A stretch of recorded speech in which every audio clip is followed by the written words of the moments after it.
RRB, l'invité du matin. Et ce matin, nous sommes avec Silver Bonabel. Bonjour. Bonjour. Vous êtes professeur à l'UNC, l'université qui organise ce soir la Nuit de la Science. Alors c'est la 5e édition, mais est-ce qu'on peut tout de même rappeler un petit peu ce qu'est cet événement, quel est son principe et à qui il s'adresse ? Alors c'est un événement qui fait partie de la Fête de la Science, un des nombreux événements chaque année de cette fête, qui est porté par l'UNC. C'est un événement du CRESICA, qui est un consortium des instituts de recherche sur le territoire, y compris l'UNC. Et il s'agit de médiation scientifique. Donc c'est un événement grand public qui s'adresse à peu près à tous. Pour donner des pistes de ce qui est fait en recherche sur le territoire. Donc c'est montrer un petit peu tout ce qui se passe à l'université du côté des sciences. Alors pas que l'université, c'était vraiment un événement CRESICA, donc il est porté par l'université, il est organisé par l'université, mais il inclut tous les partenaires du CRESICA, et donc il n'y a pas que l'université, il y a on offre des petites vignettes sur ce qui se fait en recherche en Calédonie. Évidemment, on peut pas tout montrer, mais on fait des petits focus chaque année. Alors on va parler du programme dans un instant, mais avant cela, évidemment, cette édition 2021 est forcément marquée par la crise sanitaire. Comment vous vous êtes adapté à ce contexte sanitaire pour organiser cette Nuit de la Science ? Alors c'est vrai que beaucoup d'événements prévus pour la Fête de la Science, puisqu'on les prévoit très en amont, n'ont pas pu effectivement être adaptés aux contraintes sanitaires. Et nous avions un programme très riche avec des visites de laboratoire. Nous avions même prévu un escape game cette année, qui a dû effectivement être modifié. Et donc nous avons fait un format un petit peu différent. Nous sommes concentrés sur les mini-conférences, qui est en général une des composantes de la Nuit de la Science. Nous l'avons étoffé. Et donc cet après-midi, ce soir, ça aura lieu sous forme de mini-conférences, qui seront des petites conférences de 10 minutes, dans le grand amphi de l'UNC, qui a 400 places, et donc on peut espérer faire rentrer quand même du monde, tout en maintenant les distanciations sociales. Avec présentation du pass sanitaire obligatoire pour pouvoir participer. Oui, absolument. Ça, ce sont les règles en vigueur en Calédonie actuellement. Il faut donc, alors pour les modalités techniques, il faut s'inscrire sur le site de l'UNC. Donc, vous pouvez taper UNC Nuit de la Science 2021 sur Google et vous allez trouver tout de suite. Alors, si vous n'avez pas le temps de vous inscrire, vous pourrez quand même rentrer, mais ça sera un peu plus compliqué. Il vaut mieux le faire. Oui, il faut un pass sanitaire pour les plus de 18 ans. Et pour les moins de 18 ans, je pense que l'entrée est libre, parce que rien ne précise que le pass est nécessaire pour cette catégorie-là. Et avec possibilité aussi de suivre en distanciel toutes ces mini-conférences. Voilà, donc vous trouverez sur le site de l'UNC, toujours sur la page de l'événement, les liens pour un Facebook Live et aussi un lien Zoom pour suivre les mini-conférences en distanciel. Alors on le disait, ce sont des vignettes un petit peu sur ce qui se passe au niveau de la science en Nouvelle-Calédonie. Il y a 7 mini-conférences qui sont prévues. Quels sont les thèmes qui seront abordés ce soir ? Alors ce soir, nous aurons, donc l'idée c'est de faire des choses un peu variées, donc nous commencerons avec un historien de l'UNC, Gwenaël Murphy, qui nous parlera de la fausse science des crânes au 19e siècle, la fameuse bosse des maths. Ensuite, nous aurons Sarah Robin, qui est doctorante à l'UNC, qui nous parlera des mangroves et de la recherche qui est faite sur les mangroves, notamment la diffusion des contaminants dans les mangroves en Calédonie. Et puis ensuite, nous aurons une session ancrée dans l'actualité, dédiée au Covid, avec une conférence de Yvon Cavaloc de l'UNC, qui est microbiologiste et qui nous dira si on doit craindre l'ARN messager. Il connaît très bien ces questions-là. Et nous aurons ensuite 2 experts auprès du gouvernement, donc Myriel Dupont-Rousserol de l'Institut Pasteur, qui fera un point sur les vaccins à ce jour. Et puis nous aurons Morgan Manjas de l'IRD, qui nous parlera de comment est-ce qu'on utilise les mathématiques pour faire des prédictions, pour étudier la diffusion de l'épidémie et puis pouvoir faire des prédictions. Et ce sont des courbes qui sont utilisées par le gouvernement dans ses choix de confiner, déconfiner, etc.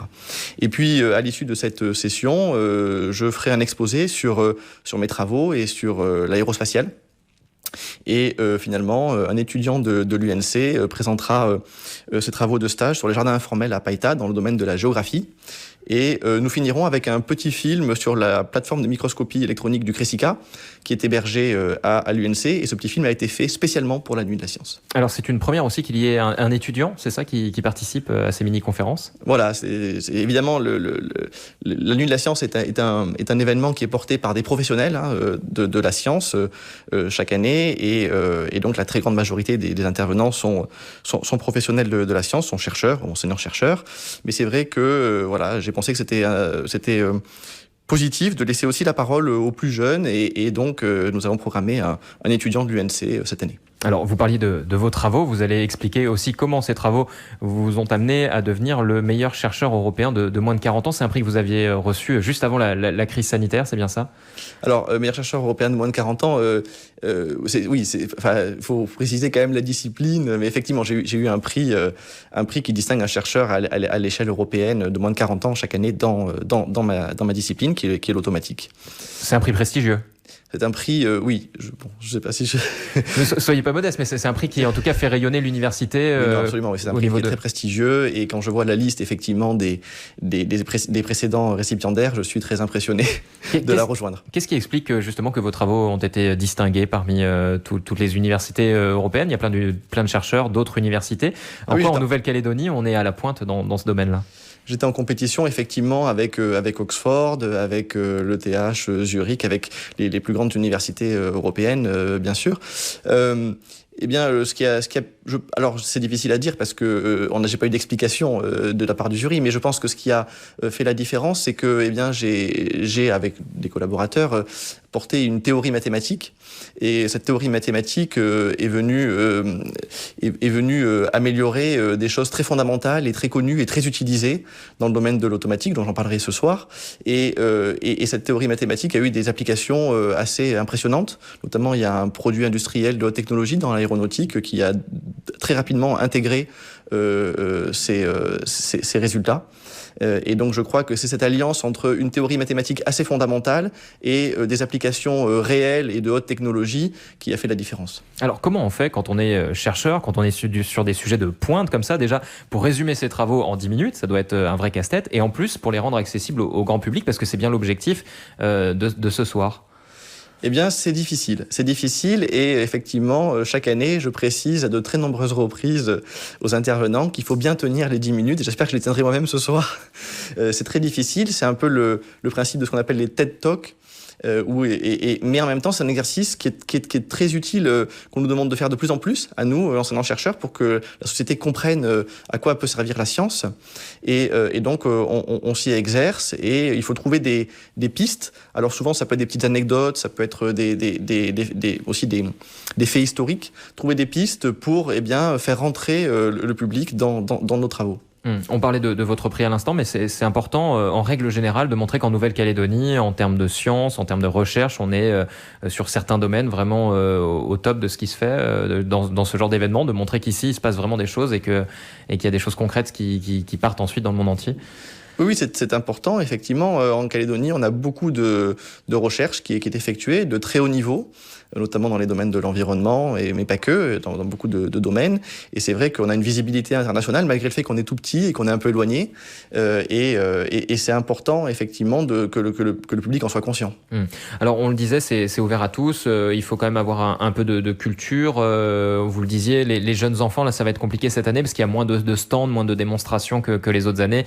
Ça a même été annulé du fait de la crise sanitaire. C'est plus à partir du collège et puis ensuite jusqu'à beaucoup plus loin. Voilà, les tout petits, effectivement, ils trouvaient leur compte l'année dernière, notamment. On a eu une très très forte fréquentation l'année dernière.